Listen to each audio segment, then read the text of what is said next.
Listen to a conversation between a student and her photography professor. So would it surprise you to learn that many of the foods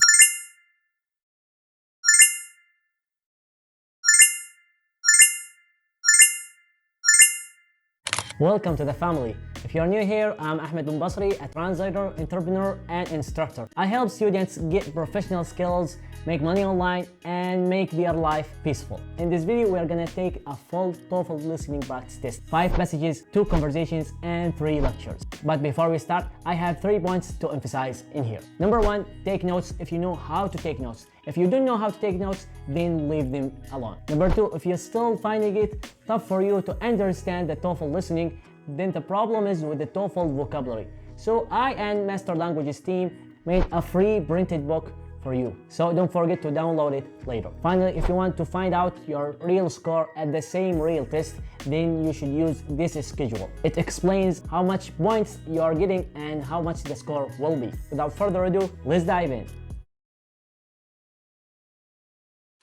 Listen to a conversation between a student and her photography professor. Professor Johnson, there's something that's been on my mind. Okay. Remember last week you told us that it's really important to get our photography into a show, basically as soon as we can? Yep, it's a big step, no question. Thing is, I'm sitting here and I'm just not sure how I'd get there. I mean, I've got some work I like, but is it really what a gallery is looking for? How would I know? How do I make the right contacts to get into a show? I just really don't... Okay, hold on, slow down. These are questions that, well, just about every young artist has to struggle with.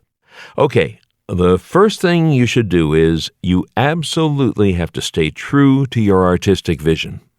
Take the pictures you want to take. Don't start trying to catch the flavor of the month and be trendy because you think you'll get into a show. That never works because you wind up creating something you don't really believe in. It's uninspired and won't make any shows.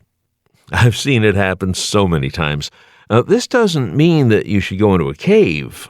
Keep up with trends. Even think about how your work might fit in with them, but don't mindlessly follow them. Well, yeah, I can see that.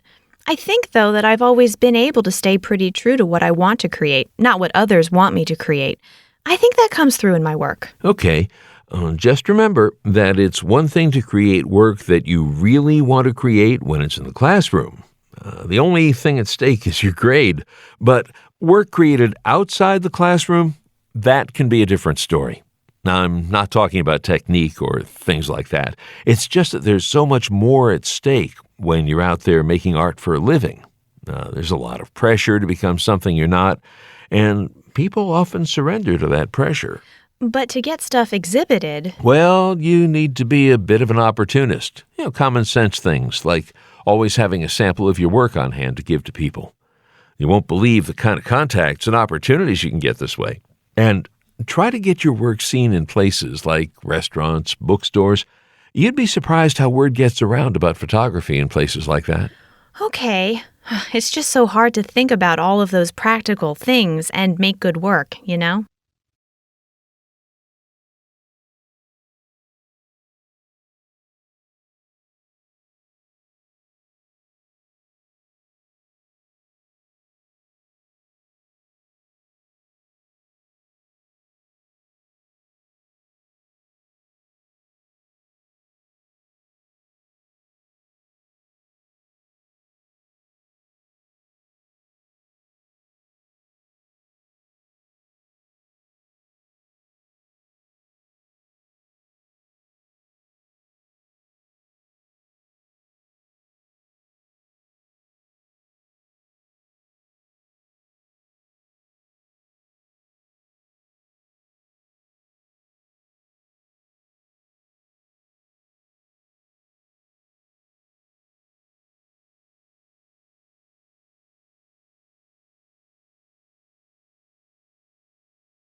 Listen again to part of the conversation, then answer the question. I think, though, that I've always been able to stay pretty true to what I want to create, not what others want me to create. I think that comes through in my work. Why does the student say this? I think that comes through in my work.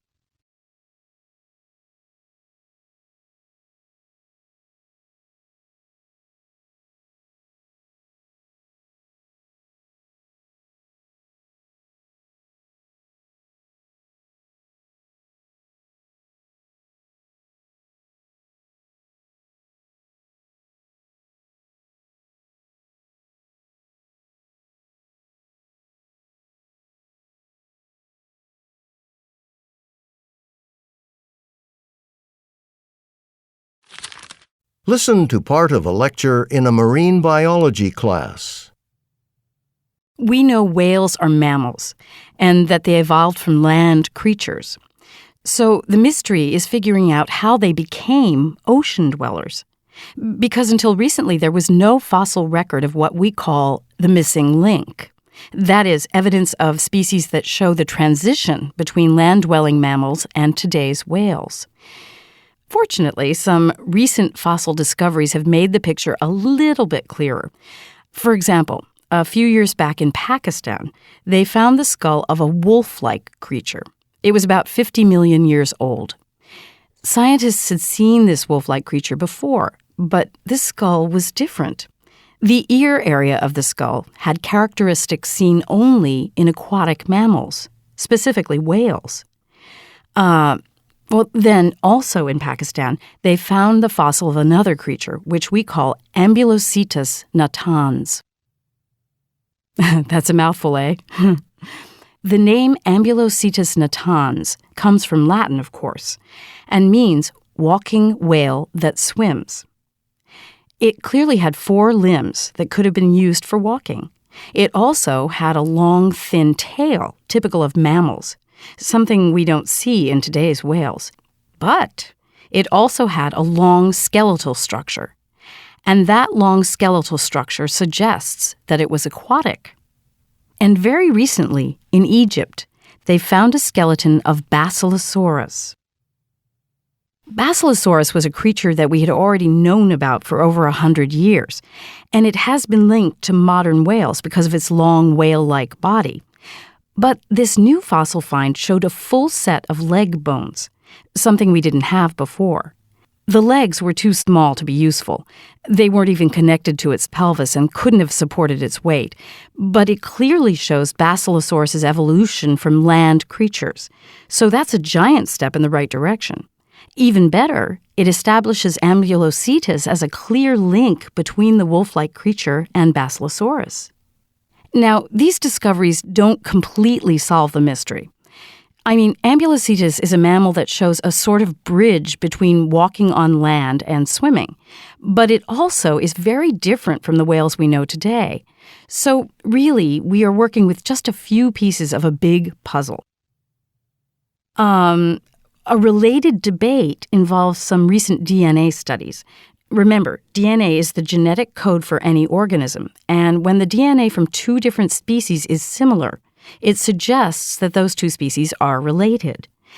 And when we compared some whale DNA with DNA from some other species, we got quite a surprise.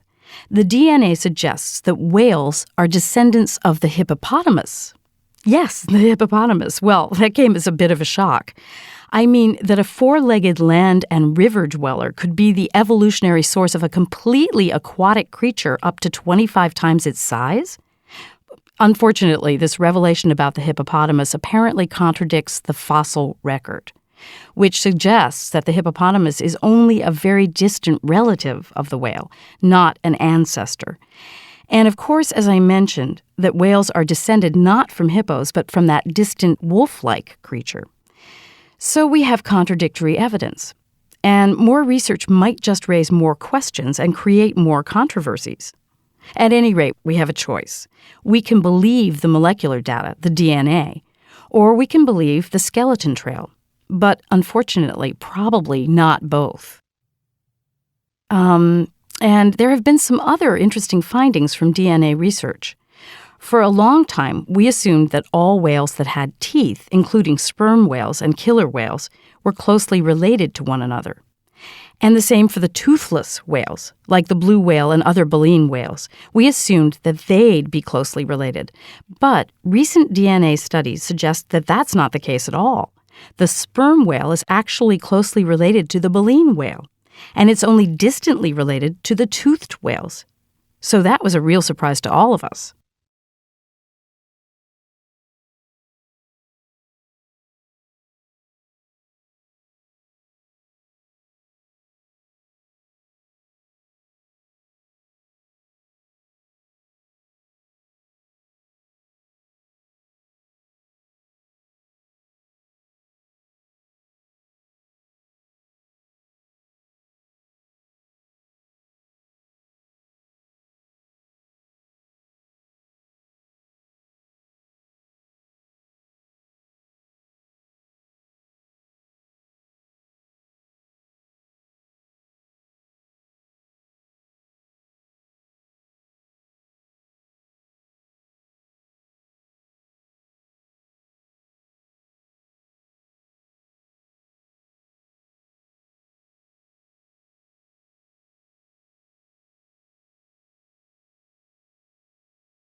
Listen to part of a lecture in a European history class. So would it surprise you to learn that many of the foods that we today consider traditional European dishes, that their key ingredients were not even known in Europe until quite recently? Until the Europeans started trading with the native peoples of North and South America? I mean, you're probably aware that the Americas provided Europe and Asia with foods like squash, beans, turkey, peanuts. But what about all those Italian tomato sauces, Hungarian goulash, or my favorite, French fries, those yummy fried potatoes? Wait, I knew potatoes were from where, South America? South America, right, the Andes Mountains. But you're saying tomatoes too? I just assumed since they're used in so many Italian dishes. No, like potatoes, tomatoes grew wild in the Andes, although unlike potatoes, they weren't originally cultivated there. That seems to have occurred first in Central America. And even then, the tomato doesn't appear to have been very important as a food plant until the Europeans came on the scene. They took it back to Europe with them around 1550, and Italy was indeed the first place where it was widely grown as a food crop. So, in a sense, it really is more Italian than American. And another thing, and this is true of both the potato and the tomato, both of these plants are members of the nightshade family. The nightshade family is a category of plants which also includes many that you wouldn't want to eat, like mandrake, belladonna, and even tobacco. So it's no wonder that people once considered tomatoes and potatoes to be inedible too, even poisonous. And in fact, the leaves of the potato plant are quite toxic. So it took both plants quite a while to catch on in Europe, and even longer before they made the return trip to North America and became popular food items here. Yeah, I remember my grandmother telling me that when her mother was a little girl, a lot of people still thought that tomatoes were poisonous. Oh, sure. People didn't really start eating them here until the mid-1800s. But, it seems like I heard, didn't Thomas Jefferson grow them or something? Ah, well, that's true. But then Jefferson is known not only as the third president of the United States, but also as a scholar who was way ahead of his time in many ways. He didn't let the conventional thinking of his day restrain his ideas. Now, potatoes went through a similar sort of a rejection process, especially when they were first introduced in Europe. You know how potatoes can turn green if they're left in the light too long, and that greenish skin can make the potato taste bitter, even make you ill. So that was enough to put people off for over 200 years. Yes, Bill? I'm sorry, Professor Jones, but yeah, okay, American crops have probably contributed a lot to European cooking over the years, but... But have they really played any kind of important role in European history? Well, as a matter of fact, yes. I was just coming to that. Let's start with North American corn, or maize, as it's often called. Now, before the Europeans made contact with the Americas, they subsisted mainly on grains that often suffered from crop failures. And it's largely for this reason that political power in Europe was centered for centuries in the south, around the Mediterranean Sea, which was where they could grow these grains with more reliability. But when corn came to Europe from Mexico, well, now they had a much hardier crop that could be grown easily in more northerly climates, and the centers of power began to shift accordingly. And then, well, as I said, potatoes weren't really popular at first, but when they finally did catch on, which they did first in Ireland around 1780, well, why do you suppose it happened? Because potatoes had the ability to provide an abundant and extremely nutritious food crop. No other crop grown in Northern Europe at the time had anything like the number of vitamins contained in potatoes.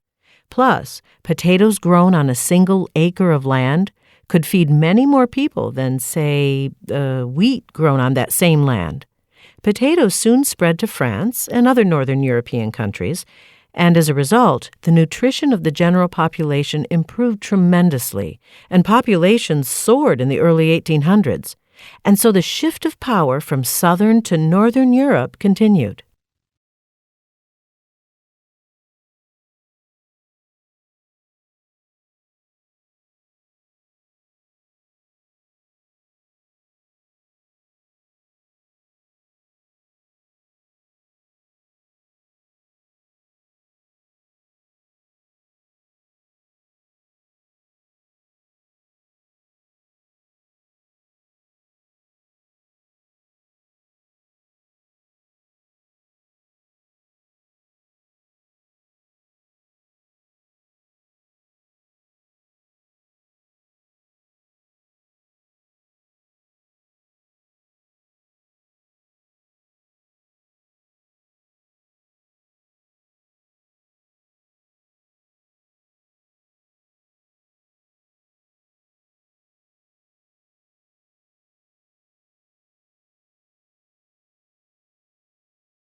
Listen again to part of the lecture. Then answer the question. I'm sorry, Professor Jones, but yeah, okay, American crops have probably contributed a lot to European cooking over the years, but... But have they really played any kind of important role in European history? Well, as a matter of fact, yes. I was just coming to that. What can be inferred about the professor when she says this? But have they really played any kind of important role in European history?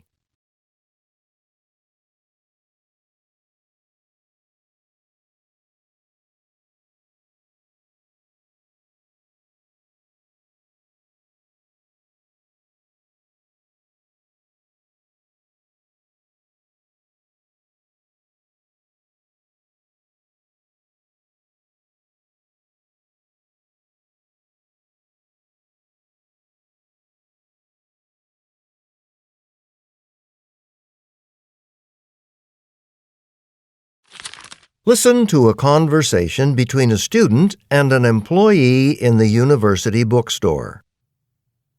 Hi, I bought this book at the beginning of the semester, but something's come up and I'd like to return it.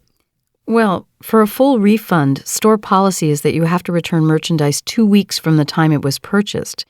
But for assigned textbooks or anything having to do with specific courses... Wait, was it for a specific course? Yeah, but actually... Well, for course books, the deadline is 4 weeks after the beginning of the semester. So for this fall semester, the deadline was October 1st. Ouch. Then I missed it? But why October 1st? I guess the reasoning is that by October 1st, the semester is in full gear, and everyone kind of knows what courses they'll be taking that semester. I get it. So it's mainly for people who decide to withdraw from... to change to new courses early on. Exactly. The books have to be in perfect condition, of course. They can't be marked up or look used in any way. For the full refund, I mean. Well, but see, my situation is a little different. I hoped you might be able to make an exception. Well, the policies are generally pretty rigid, and the semester is almost over. Okay, here's what happened. I think my professor really miscalculated. Anyway, the syllabus was way too ambitious in my opinion. There are only 2 weeks of classes left in the semester, and there are like 6 books on the syllabus that we haven't even touched. I see. So you were hoping to return this one? Yeah, the professor already announced that we won't be reading this one by Jane Bowles, and all the others I bought used. Jane Bowles? Which book of hers? It's called Two Serious Ladies. Oh, but you should keep that one. Are you interested in literature? Well, I am an English major. You're lucky to have a professor who includes a lesser-known writer like her on the syllabus. You know, not the usual authors we've all read. So you really think I do, and especially if you're into literature. Well, this I wasn't expecting. I mean, wow. I hope you don't think I'm being too pushy. If you prefer, you can return the book and arrange for a store credit. You don't qualify for a refund. Policy is policy, after all. But you can make an exchange, and you can use the credit for your books for next semester. The credit carries over from one semester to the next. Well, that's good to know, but now I'm really intrigued. I guess that just because we ran out of time to read this book in class doesn't mean that I can't read it on my own time. You know, I think I'll give it a try.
What does the man mean when he says this? Well, this I wasn't expecting. I mean, wow.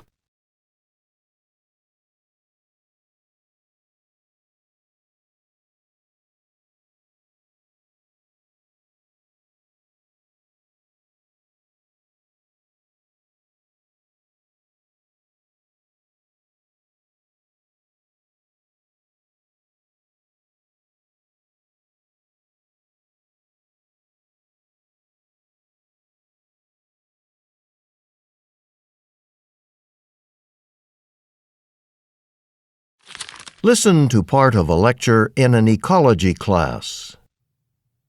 So, we've been talking about nutrients, the elements in the environment that are essential for living organisms to develop, live a healthy life, and reproduce.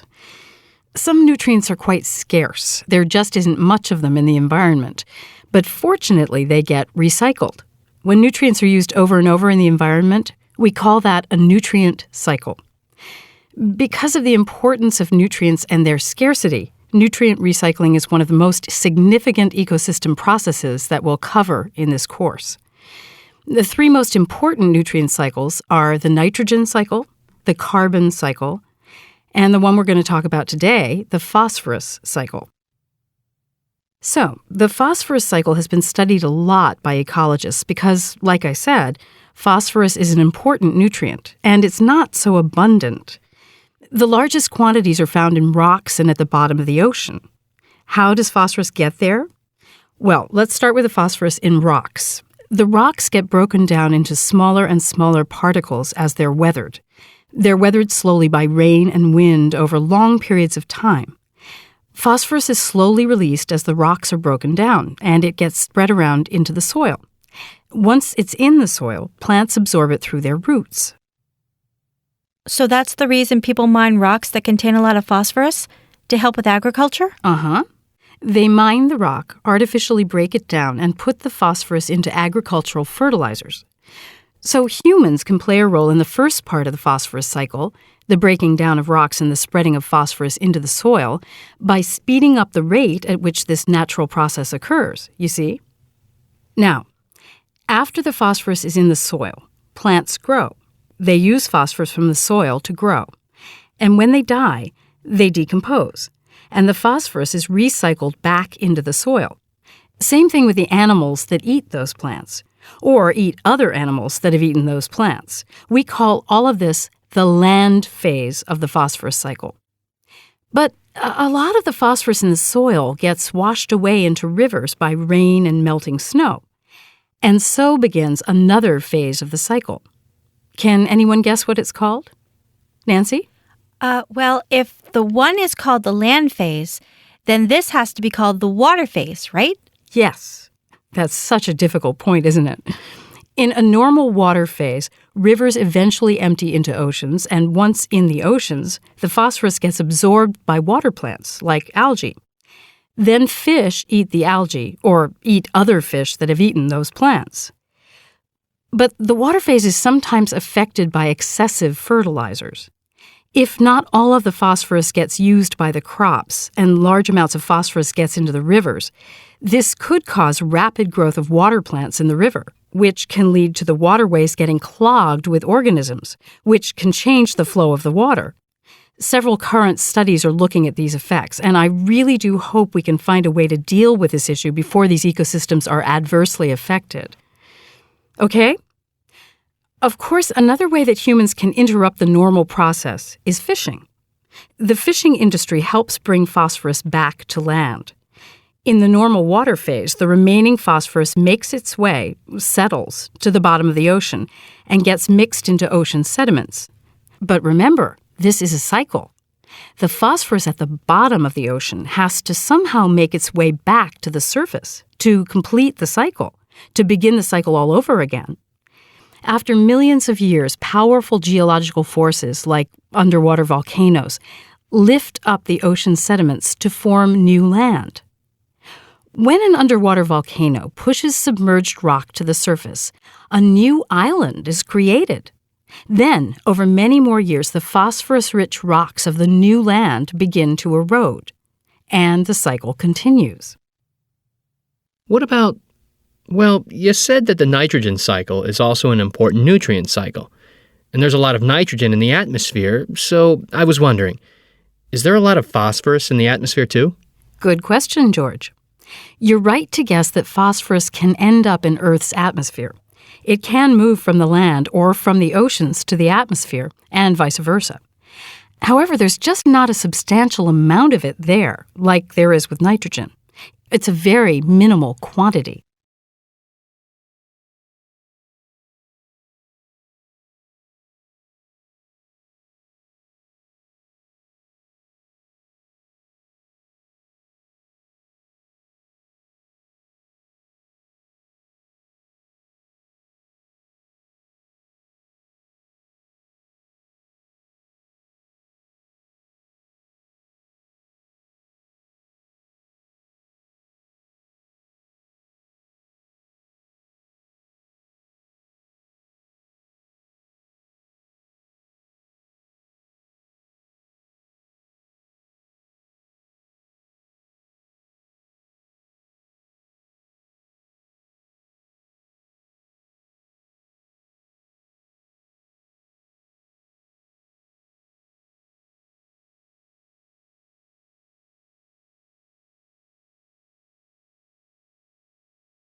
Listen again to part of the lecture, then answer the question. Can anyone guess what it's called? Nancy? Well, if the one is called the land phase, then this has to be called the water phase, right? Yes. That's such a difficult point, isn't it? What does the professor mean when she says this? That's such a difficult point, isn't it?